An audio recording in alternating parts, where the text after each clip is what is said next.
যতদিন নিমাই সন্ন্যাসী হয়েছিলেননি ততদিনে কিন্তু চৈতন্যদেব কিন্তু নামটি হয়নি। গৌরাঙ্গ ছিল, নিমাই ছিল, গোরা হয়তো বলতো, কেউ হরি গৌর হরি বলতেন, কিন্তু শ্রীকৃষ্ণ চৈতন্য মহাপ্রভু এই নামটি সন্ন্যাস ধর্ম নেওয়ার সঙ্গে সঙ্গে হলেন। কে নাম দিলেন? কেশব ভারতী মহারাজ নামকরণ করলেন। কেশ মুন্ডন করে যেদিন তিনি সন্ন্যাসী হয়ে বেরিয়ে গেলেন সেই দিন নিমাইয়ের বয়স ছিল 24 বৎসর। একটু ইতিহাসের এই সামান্য সামান্য কথাগুলো একটু মন দিয়ে শুনতে হবে, কারণ কলিযুগের মানুষ তো। নারায়ণ সম্পর্কে যদি আমাদের ধারণা একটু কমও থাকে, রামচন্দ্র সম্পর্কে যদি আমাদের জ্ঞান একটু কমও থাকে, কৃষ্ণ সম্পর্কে যদি আমাদের চেতনা একটু কমও হয়, গৌর সম্পর্কে যদি চেতনাটা অগাধ হতে পারে, তাহলে কিন্তু আপনি সব কিছুরই অধিকারী হয়ে গেলেন। যে গৌরকে চেনে সে সব কিছুকেই চেনেন, এটা আমার কথা নয় মায়েরা। যে গৌরকে জানেন সে সকলকে জানেন, আর যে গৌরকে জানেন না সে সব কিছুকে জানলেও তার সব জানাই কিন্তু অন্ধের মতন হয়ে যায়। এটা আপনাদেরকে বলে দিলাম, এই কথাগুলো একটু সুন্দর করে মেনে চলবেন। আপনি গৌর সম্পর্কে কতটুকু জানলেন এইটা সব সময় বিচার করে চলবেন। তাহলে আমি একটুখানি কথা বলি। 24 বছর বয়সে মাঘ মাসে বিষ্ণুপ্রিয়া দেবী সচিমাকে ছেড়ে নবদ্বীপের মানুষকে কাঁদিয়ে বাঙালির জীবন থেকে তিনি সন্ন্যাসী হয়ে বেরিয়ে গেলেন। কোথায়? পুরীর মন্দিরে। এবং পুরীর মন্দিরে যদি কোনোদিন আপনারা যান, কয়েকটা জিনিস অবশ্যই দেখে আসবেন। 1 নম্বর হচ্ছে সিদ্ধ বকুল গাছ, ওটা আপনারা দর্শন করে আসবেন। 2 নম্বর হচ্ছে গম্ভীরা মন্দির, সেইখানে প্রণাম করে আসবেন। কতকগুলো জিনিস আমাদের দেখার প্রয়োজন। সিদ্ধ বকুল গাছের তলায় হরিদাস ঠাকুর যতদিন ছিলেন 3 লক্ষ নামে বুক ভাসিয়ে ওই বকুল গাছের তলায় তিনি কাঁদতেন। মহাপ্রভু 1000 বার হরিদাসকে বলেছিলেন, হরিদাস তুমি আমার সঙ্গে চলো, জগন্নাথের সামনে থেকে তোমাকে জগন্নাথ দর্শন করাবো। কিন্তু হরিদাস একটাই কথা বলতেন যে প্রভু আমি যবনরাজের ঘরে জন্ম নিয়েছি, আমি এই গাছের তলা ছেড়ে আমি কোনোদিন ওই জগন্নাথের কাছে যাওয়ার মতন আমি অধিকারী হতে এখনো পারি না। তাহলে যে হরিদাস ঠাকুর একদিনের মধ্যে 3 লক্ষ বার নাম করেন, সেই হরিদাস জগন্নাথকে দেখতে যাবেন এই ক্ষমতা নিজে তৈরি করতে পারেননি। এটা তিনি বলেছেন মহাপ্রভুকে। কোথায় তিনি কাটিয়েছিলেন? সিদ্ধ বকুল গাছের তলায় তিনি কাটিয়েছিলেন। সেই গাছের তলাটা একবার আপনারা যাবেন, প্রণাম করে আসবেন, গড়াগড়ি দিয়ে আসবেন, মহাপ্রভুকে হৃদয়ে ধারণ করে বাড়িতে আসবেন। ওই সমস্ত জায়গার মহিমা যারা ভক্ত হয় তারা সেইখানে গেলেই কিন্তু পাগল হয়ে নীরবে কাঁদে।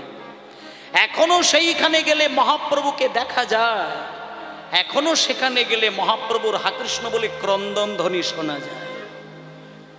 শুধু শোনার মতন কান, দেখার মতন নয়ন যাদের হয়েছে তারা এগুলো ধরতে পারে, সবার জন্য নয়। কিন্তু সকলকে সেই জায়গায় পৌঁছানোর জন্য সংকল্প করতে হবে। আমি এ জন্মে পারবো না, পরের জন্মে হব।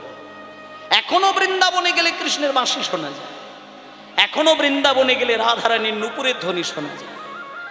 সেই জিনিসগুলো শোনার বা দেখার অধিকারী হতে হবে, ভক্তির বাঁধনে নিজেকে বাঁধতে হয়। তাই ভক্তমণ্ডলী মায়েরা, মহাপ্রভু যখন 24 বছর বয়সে তিনি সন্ন্যাসী হলেন, 24 বছর বয়স থেকে 12টি বছর তিনি দেশে বিদেশে ভ্রমণ করলেন। এবং শেষ 12টি বছর ওই যে বললাম গম্ভীরা, ওই গম্ভীরার ঘরে একটানা 12 বছর তিনি কৃষ্ণ বলে কিনেছিলেন। আপনাদেরকে এই কথাগুলো একটু বলবো, তাহলে এগুলো একটু হিসাব করবেন না। 15 শতাব্দীতে মহাপ্রভুর জন্ম, 24 বছর বয়সে তিনি তার সন্ন্যাস ধর্ম নিলেন। সন্ন্যাস ধর্মের পরে 12টা বছর তিনি দেশে বিদেশে ঘুরে কাটালেন।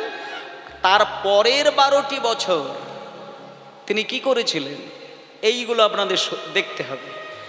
শেষের 12টি বছর মহাপ্রভু আর কোথাও যায় না, কোথাও যায় না। ওই যে বললাম গম্ভীরা, ওই গম্ভীরার ঘরের দরজা বন্ধ করে দিয়ে ডান দিকে স্বরূপ দামোদর আর বাম দিকে রামানন্দ রায় দুইজনকে বুকে জড়িয়ে ধরে শুধু কৃষ্ণ কৃষ্ণ বলে কেঁদেছিলেন। তাও কেমনভাবে কেঁদেছিলেন। একটা মানুষ কেমনভাবে কাঁদতে পারেন এই ধারণাটা আমাদের কতটা রয়েছে মায়েরা? যার যত বিরহের গভীরতা হোক না কেন, যত বিরহই হোক না কেন মায়েরা দেখবেন চোখ থেকে জল কোনোদিন ঠিকরে ছুটে যায় না। কিন্তু মহাপ্রভু যখন ডান হাতে স্বরূপ দামোদরকে জড়িয়ে ধরে হা কৃষ্ণ বলে কাঁদতেন, মহাপ্রভুর একবার কৃষ্ণ বলে কান্না, চোখ থেকে জল পিচকারির মতো ঠিকরে গিয়ে স্বরূপের বদন ভিজিয়ে দিতেন। রামানন্দ রায়কে জড়িয়ে ধরে যখন কৃষ্ণ বলে কাঁদতেন, চোখ থেকে জল ঠিকরে গিয়ে রামানন্দ রায়ের বদন ভিজিয়ে দিতেন। এত তার প্রেম, এত অনুরাগ, এত ভক্তি। শুধু রাত দিন ধরে হরে কৃষ্ণ হরে কৃষ্ণ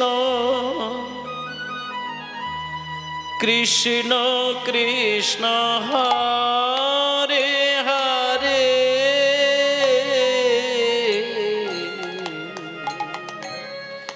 হরে রাম হরে রাম রাম রাম হরে হরে।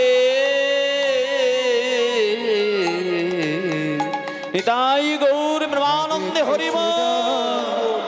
হরে কৃষ্ণ কৃষ্ণ কৃষ্ণ হরে হরে হরি বল, হরি বল।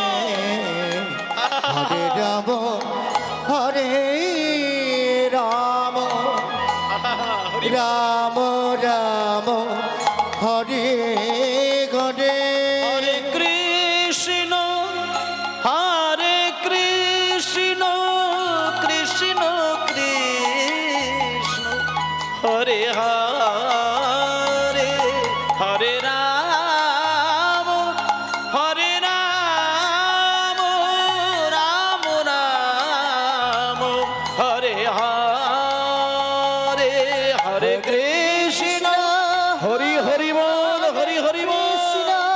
কৃষ্ণ কৃষ্ণ হরে হরে হরে রাম হরে রাম রাম রাম হরে হরে হরে কৃষ্ণ হরে কৃষ্ণ কৃষ্ণ কৃষ্ণ হরে হরে হরে রাম হরে রাম রাম রাম হরে হরে হরে কৃষ্ণ হরে কৃষ্ণ কৃষ্ণ কৃষ্ণ হরে হরে হরে রাম হরে সবাই বলুন নিতাই গৌর হরি বল। হরে হরে দাঁড়া বাবা, এই যে গম্ভীরার ঘরের মধ্যে 12টা বছর কি বলে বলে কেঁদেছেন? শুধু কৃষ্ণ কৃষ্ণ কৃষ্ণ কৃষ্ণ কৃষ্ণ, এর বাইরে কোনো কথা নেই। শুধু কান্না, শুধু কান্না, পাগলের মতন কান্না, পাগলের মতন কান্না। কেঁদে কেঁদে কেঁদে কেঁদে কেঁদে কেঁদে 12টি বৎসর তিনি ওই গম্ভীরার ঘরকে চোখের জলে ভিজিয়েছিলেন। সে কান্নার কথা মানুষ উপলব্ধি করতে পারবে না। কাঁদতে কাঁদতে সারা অঙ্গ ভেসে গিয়ে মন্দির প্রান্তর থেকে চোখের জল বাইরে বেরিয়ে আসতে ভক্তগণ দেখেছে কেমনভাবে তিনি কেঁদেছিলেন। তাহলে এইবার দেখুন মায়েরা, তাহলে 24 বছর বয়সে তার সন্ন্যাস ধর্ম, তার পরের 12টি বছর তিনি দেশে বিদেশে ভ্রমণ করা, আর বাকি শেষ 12টি বছর তিনি একভাবে কৃষ্ণ বলে কান্না করা। এই নিয়ে মহাপ্রভুর মোট বয়স হলো 48। এইবার যেদিন তার 48 বছর বয়স, একদিন তিনি হঠাৎই সারা দুনিয়া ছেড়ে, বাংলা ছেড়ে, আমাদেরকে ছেড়ে তিনি জগৎ ছেড়ে বিদায় নিলেন। তাহলে মহাপ্রভুর যখন 48 বৎসর বয়স, তিনি আমাদেরকে ছেড়ে চলে গেলেন, আর আমরা তাকে পেলাম না। তাহলে 48 বছর বয়সে যখন নিমাই চলে যায়, নিমাই চলে যাবার আরো অনেকগুলো বছর কাটার পরে, শুনুন খুব গভীর চিন্তার বিষয়, আজকের যে পালাটি বা লীলাটি আপনাদের শ্রবণ করাবো, এই কারণে আমি পালাটি আপনাদের শোনাতে চাইছি। এই যে সারাদিন ধরে কীর্তন হচ্ছে, এই কীর্তনের মূল পিতা মাতা কে ছিলেন, মানে কার হাত ধরে আমরা এত সুন্দর কীর্তনের অমৃতের মঞ্চটা পেলাম। মানে এই কীর্তন আসর সেই আসর যেখানে বসে পড়ে কাঁদলে পরে কোথাও গিয়ে কাঁদতে লাগে না। আপনি মন্দিরে কোনোদিন যেতে পারেননি, তাতে কোনো দুঃখ করার দরকার নেই। আপনি কোনোদিন জীবনে তীর্থে বেড়াতে যেতে পারেননি, দরকার নেই। আপনি বৃন্দাবনে যেতে পারেননি সারা জীবন, কিচ্ছু করার দরকার নেই। আপনার টাকার গরম থাকলে আপনি বৃন্দাবনে যেতেই পারেন, কিন্তু এটা ভাববেন না যে বৃন্দাবনে গেছেন বলে আপনি বৃন্দাবন দর্শন করলেন, তা কিন্তু নয়। বৃন্দাবন দর্শন করা আর বৃন্দাবনে গিয়ে প্রাকৃতিক ভৌগোলিক পরিবেশটাকে লক্ষ্য করা, দুটো কিন্তু এক নয়। আপনার যদি পকেটের গরম থাকে আপনি প্রত্যেক বছর বৃন্দাবন যেতেই পারেন, কিন্তু বৃন্দাবনের প্রাকৃতিক ভৌগোলিক পরিবেশটাই দেখা হবে, কিন্তু বৃন্দাবনের আদি রসতত্ত্বটা কিন্তু হৃদয়ে কোনোদিন স্পর্শ হবে না। সেটা যেদিন হবে সেদিন বৃন্দাবনে যেতে লাগবে না, তোমার ওই তালপাতার কুঁড়ে ঘরের মধ্যে বসে হাগৌর বলে কাঁদলে সেই ব্রজের রাধা কৃষ্ণ এসে তোমার তালপাতার কুঁড়ে ঘরকে বৃন্দাবন তৈরি করে দেবে। নিতাই গৌর প্রেমানন্দে হরি বল। তাই মায়েরা 48 বৎসর বয়সে নিমাই চলে গেলেন। শোনেন, দেখতে দেখতে বেশ কয়েকটি বছর কেটে গেল। এইবার আপনাদেরকে চলুন সেই জায়গাটা নিয়ে যায়। মহাপ্রভু যে বেরিয়ে গেলেন, অনেকগুলো বছর কেটে গেল, মানুষ ভুলে গেছেন, মনে নেই। কিন্তু হঠাৎই একদিন যেই জায়গাটিতে মহাপ্রভু স্নান করেছিলেন, মায়েরা চলুন এইবার সেইখানে যায়। যেখানটা মহাপ্রভু স্নান করেছিলেন, পদ্মা নদীর জলে কৃষ্ণ কৃষ্ণ বলে কেঁদেছিলেন, সেই ঘাটের উল্টো দিকটা এখনো কিন্তু আছে, আপনারা গেলে দেখতে পাবেন। সেই ওপারে সেই জায়গাটির নাম হলো রাজশাহী জেলা। তাহলে কি জেলা বললাম? রাজশাহী জেলা। সেই রাজশাহী জেলার ভেতরে একটা ছোট্ট গ্রাম রয়েছে, যে গ্রামটির নাম হলো খেতুরি গ্রাম। এখনো যদি আপনি লোকেশন সার্চ করে দেখেন, সেইখানে দেখবেন ওই খেতুরি গ্রামটা কিন্তু আপনি পাবেন। এবং সেই খেতুরি গ্রামে যদি এখনো গিয়ে পৌঁছে যান, সবথেকে বড় কথা হচ্ছে সেই খেতুরি গ্রামের মাঝখানে গিয়ে একটা বিরাট রাজবাড়ি আপনি এখনো দেখতে পাবেন। তার থেকে বড় বিষয়, সেই রাজবাড়ির যিনি রাজা ছিলেন, যার নাম হলো কৃষ্ণানন্দ দত্ত, তার স্ত্রী হচ্ছেন নারায়ণী দেবী। যে কারণে কথাটি উঠল, নারায়ণী দেবী কেমনভাবে কৃষ্ণ বলে কাঁদতেন আর আমরা কেমন করে কৃষ্ণ বলে কাঁদি, এইটা আপনারা একটু দেখবেন। আমরা রোজ ঠাকুর ঘরে হাত জোড় করে কাঁদি, কিন্তু মায়েরা ঠাকুর ঘরে বসে কাঁদতে সবাই পারে, কিন্তু মায়া কান্না কাঁদা সহজ, প্রেমের কান্না কাঁদাটা কিন্তু সহজ কথা নয়। আপনি মন্দিরে গিয়ে কাঁদতেই পারেন, আপনি মন্দিরে গিয়ে ডালা সাজিয়ে বুক ভাসাতেই পারেন, কিন্তু আপনি যদি মন্দিরে গিয়ে থালা সাজাতে গিয়ে, ডালা সাজাতে গিয়ে, মালা ঝোলাতে গিয়ে কাঁদতে কাঁদতে যদি আপনার মায়ার কোনো যন্ত্রণার কথা মনে পড়ে যায়, তাহলে জানবেন ওটা আপনার মায়ার কান্না, ওটা আপনার প্রেমের কান্না নয়। ওই চোখের জল ভগবান কোনোদিন গ্রহণ করেন না।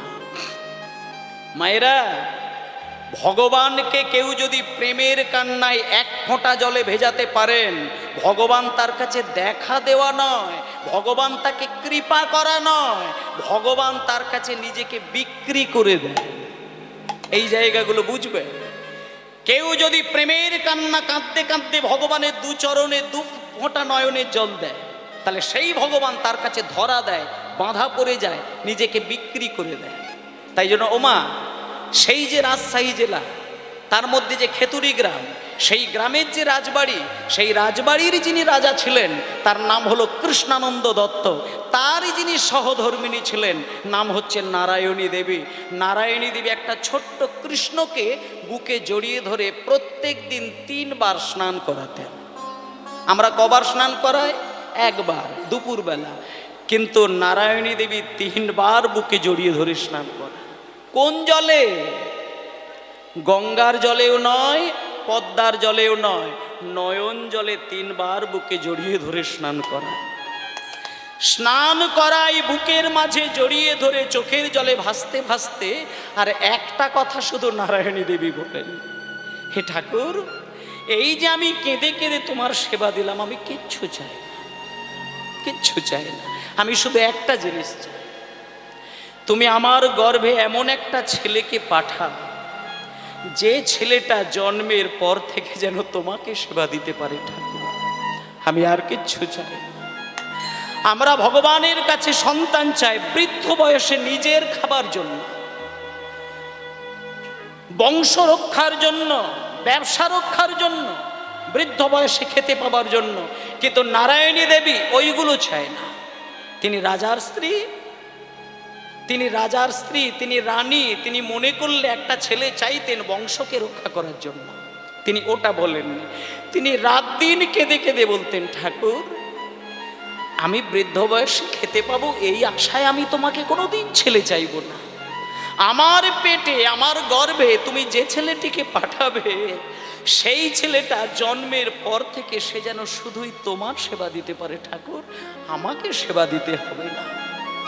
দেখতে দেখতে দেখতে দেখতে নারায়ণী দেবী গর্ভবতী হলেন। সেই নারায়ণী দেবীর গর্ভে রাজপ্রাসাদ আলো করে একটা ছেলে জন্ম নিলেন। মা বাবা আদর করে সেই ছেলেটির নাম রেখেছেন নরোত্তম। রাজশাহী জেলায় আছে খেতুরি গ্রাম, হরি হরি বল। জেলায় আছে খেতুরি গ্রাম, রাজশাহী জেলায় আছে খেতুরি গ্রাম, রাজশাহী জেলায় আছে খেতুরি গ্রাম। আর কি অপূর্ব শোভা তার অতি মনোরম, শোভাতার অতি মনোরম, ওই কি অপূর্ব শোভা তার অতি মনোরম, অপূর্ব শোভাতার অতি মনোরম, কি অপূর্ব শোভা তার অতি মনোরম।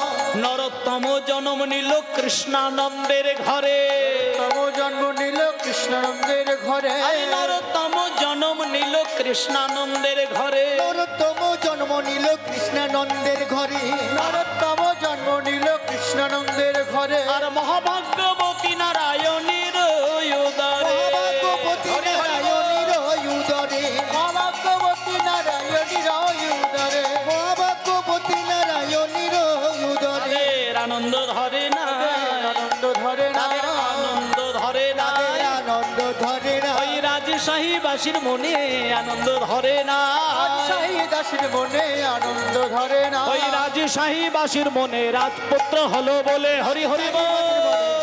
হলো বলে, রাজশাহী বাসীর মনে, রাজপুত্র হলো বলে, রাজশাহী বাসীর মনে, রাজপুত্র হলো বলে, রাজশাহী বাসীর মনে রানায় আনন্দ ধরে না, আনন্দ ধরে না, আনন্দ ধরে না।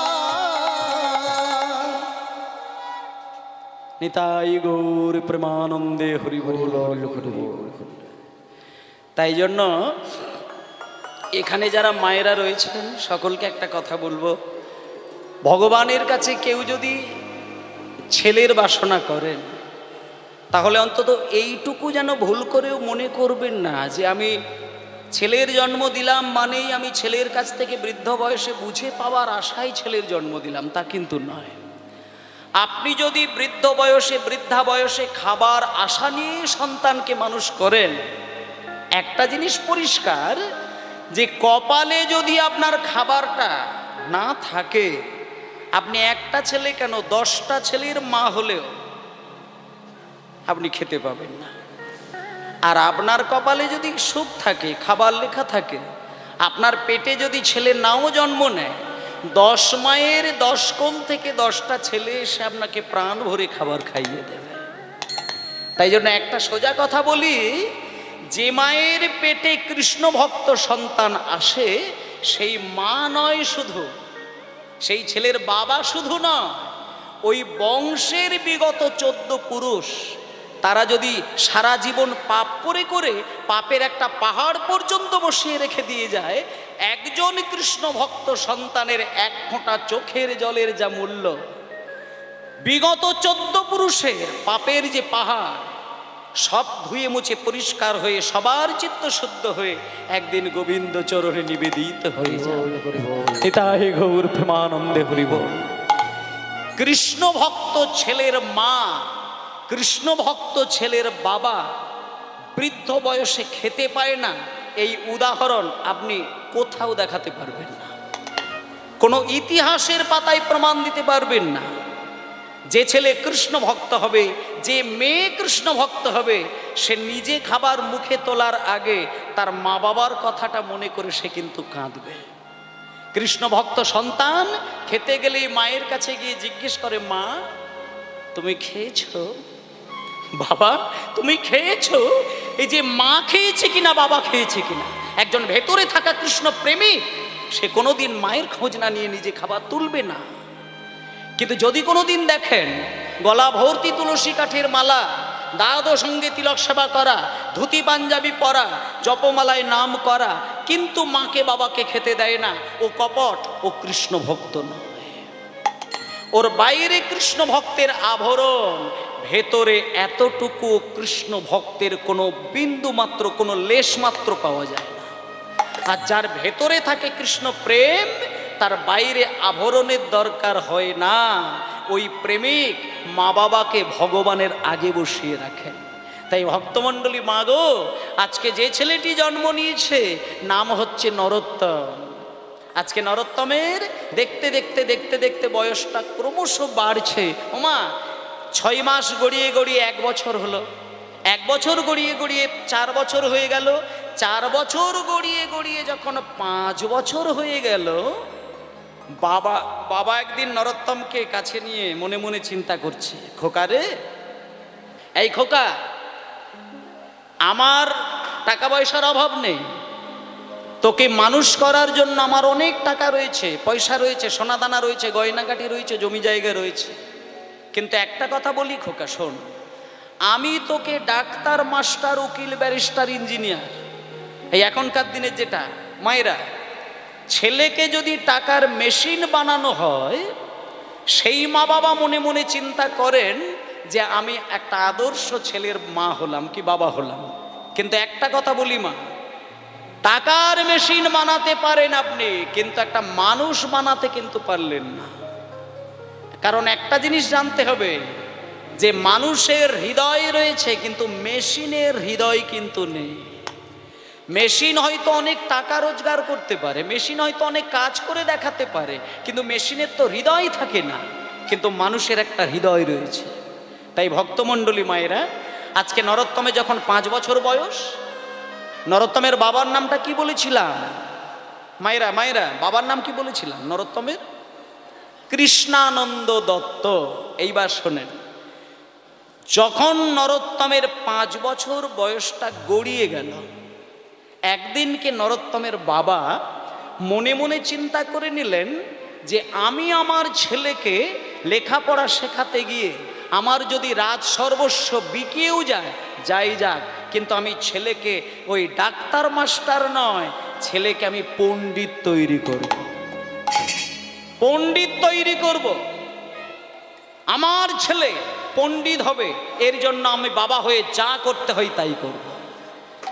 এই বলে মায়েরা নরোত্তমকে কোলে করে নিয়ে চলে গেলেন কোথায়? রাজশাহী জেলার মধ্যে সর্বশ্রেষ্ঠ একজন জ্ঞানী মহাপণ্ডিত, যার নাম হলো কৃষ্ণদাস পণ্ডিত। এখানে কিন্তু একটা বিষয় আছে বাবা, বাবার নাম হচ্ছে কৃষ্ণানন্দ দত্ত, আর মাস্টার মশাইয়ের নাম কিন্তু কৃষ্ণানন্দ নয়, কৃষ্ণদাস পণ্ডিত। নামের বিষয়টা প্রায় কাছাকাছি। এক বাবার নাম কৃষ্ণানন্দ, আর মাস্টার মশাইয়ের নাম হচ্ছে কৃষ্ণ দাস পণ্ডিত। এবার কৃষ্ণদাস পণ্ডিতের কাছে বাবা যখন নরোত্তমকে কোলে করে নিয়ে হাজির হলেন, তখন ছেলেকে পাশে বসিয়ে রেখে দিয়ে বাবা বলছেন, মাস্টার মশাই, আর এই যে ছেলেটা দেখতে পাচ্ছেন, এ হচ্ছে আমার ছেলে, আর এর নাম হলো নরোত্তম। তা আমি যেহেতু ওর বাবা, আমি বাবা হয়ে আপনাকে একটা দায়িত্ব দিয়ে যাচ্ছি। আমি শুনেছি আপনি নাকি এই রাজশাহী জেলার মধ্যে একজন জ্ঞানীগুণী মহাপণ্ডিত, তাই আপনি আমার ছেলেকে পণ্ডিত তৈরি করে দেবেন, তাতে আপনার যত কিছু অভাব আছে আমি আপনার পূরণ করে দেব। এই বলে দিয়ে যখন বাড়িতে চলে এলেন, মাস্টার মশাইয়ের প্রথম যে কাজ, নরোত্তমকে কাছে ডেকে নিয়ে বলছেন, নরোত্তম শোনো, কাছে এসো। আমি সবার প্রথমে তোমায় জিজ্ঞেস করব, তোমার বাবা কি করেন সেটা আগে বলো। তখন নরোত্তম বলছেন, বাবা ঠাকুর, আমার বাবা তো একজন রাজামশাই, আমি তো রাজার ছেলে। ও আচ্ছা, তুমি তার মানে রাজার ছেলে, তার মানে রাজপুত্র। বাহ, কিন্তু খোকা একটা কথা তুমি মাথায় রেখো, আমার কাছে রাজার ছেলে আসলে পরে তাকে আমি কোলে করে জড়িয়ে ধরে আদর করব, আর ওই ভিখারির ছেলেগুলো আসলে পরে তাকে শুধু ছড়ি পেটা করব, এটা আমি কিন্তু ওই জাতের মাস্টার মশাই নয়।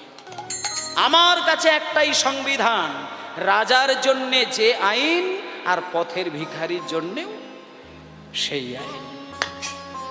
তখন নরোত্তম বলছেন, বাবা ঠাকুর, তার মানে আপনি আমায় কি বলছেন বলুন। তার মানে আমি বলতে চাইছি যে আমার কাছে যারা লেখাপড়া শিখতে আসে, ও রাজা জমিদার বলে আমি আলাদা করে দেখি না। আমার ওই যে ছোট্ট একটা বেদি রয়েছে না, ওই বেদির ওপরে তাকে প্রথম দিনে দাঁড় করায়, আর ওই বেদিতে দাঁড় করিয়ে ছোট্ট একটা পরীক্ষা করে নিই। সেই পরীক্ষায় যে পাশ করবে তাকে আমি বাড়িতে রাখি, আর যে পাশ না করবে আমি আমার এই রাজপ্রাসাদ থেকে বাইরে বার করে দিই। যখনই বলেছে ওই বেদিতে দাঁড় করিয়ে পরীক্ষা, তখন নরোত্তম বলছেন, বাবা ঠাকুর ঠিক আছে, আপনি বলুন, আমাকে যদি পরীক্ষা দিতে হয় তাহলে আমি প্রস্তুত, আপনি বলুন আমায় কি পরীক্ষা দিতে হবে।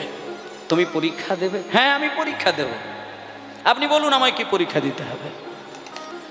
শোনো, এই বেদির উপরে উঠে বসো, এখানে উঠে দাঁড়া, আর তোমার পরীক্ষাটা এমন কিছু বিষয় নয়, খুব সহজ একটি পরীক্ষা।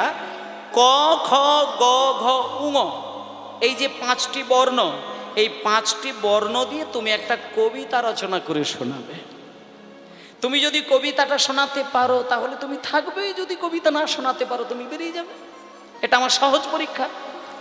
কিন্তু মায়েদেরকে একবার একটা কথা বলি, আপনাদের পাড়ায় যদি 5-6 বছরের কোনো ছেলে বা মেয়ে থাকে না, আপনি জিজ্ঞেস করে দেখবেন তো, কয়ে কবিতা নয়, শুধু বলবেন কয়ে শব্দ। ক দিয়ে একটি শব্দ বলতে বলবেন, তাতেই দেখে নেবেন কে কি বলে। 10টা ছেলেকে যদি প্রশ্ন করেন কয়ে কি হয়, তার মধ্যে অন্তত 8টি ছেলে বলবে কয়ে কাক। ঠিক আছে, জয় নিতাই গৌর হরি বল, গৌর হরি বল, গৌর হরি বল, হরি জয় নিতাই। আচ্ছা, তাহলে কয়ে কেউ কাক বলবে, কেউ কোকিল বলবে, কেউ কাকাতুয়া বলবে, কেউ কুমির বলবে, ইত্যাদি ইত্যাদি, যে যা খুশি বলতে পারে। কিন্তু নরোত্তমের ক্ষেত্রে মায়েরা, ওমা ওমা, কয়ে এখানে কিন্তু ওই মানে নরোত্তমকে কিন্তু শব্দ বলতে বলেননি, নরোত্তমকে বলেছে সুন্দর করে কবিতা। ক খ গ ঘ এইভাবে সাজিয়ে সাজিয়ে কবিতা। একটা 5 বছরের ছেলেকে যখন কবিতা বলতে বলেছেন, নরোত্তম চোখ বন্ধ করে হাত জোড় করে মা বাবাকে হৃদয় মাঝে স্মরণ করে নিয়ে সুন্দর একটি কবিতা রচনা করে শুনিয়ে দিলেন। মানে এটা আমাদের কাছে একটা পাওনা যে 5 বছরের ছেলের হৃদয় থেকে এত সুন্দর কবিতা আসে কি করে। কিন্তু তিনি শুরু করলেন, তিনি হাত জোড় করে বলে উঠলেন, কয়ে কলি যুগে শ্রীকৃষ্ণ চৈতন্য অবতার, হরি হরি বল। শ্রীকৃষ্ণ চৈতন্য অবতার, কয়ে কলি যুগে শ্রীকৃষ্ণ চৈতন্য অবতার, কলি যুগে শ্রীকৃষ্ণ চৈতন্য অবতার, কলি যুগে শ্রীকৃষ্ণ চৈতন্য অবতার, কলি যুগে শ্রীকৃষ্ণ চৈতন্য অবতার, কলি যুগে শ্রীকৃষ্ণ চৈতন্য অবতার। খেলিবার প্রবন্ধ কইলেন খোল করো তাল, কয়ে খেলিবার প্রবন্ধ কইলেন খোল করো, কয়ে খেলিবার প্রবন্ধ কইলেন খোল করো তাল, কয়ে খেলিবার প্রবন্ধ কইলেন খোল করো, কয়ে খেলিবার প্রবন্ধ কইলেন খোল করো তাল, খেলিবার প্রবন্ধ কইলেন খোল করো।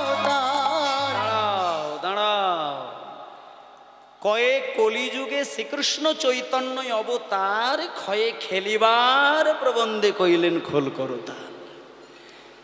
মাস্টার মশাই শুনে দেখছে কি সর্বনাশ। হ্যাঁ নরোত্তা,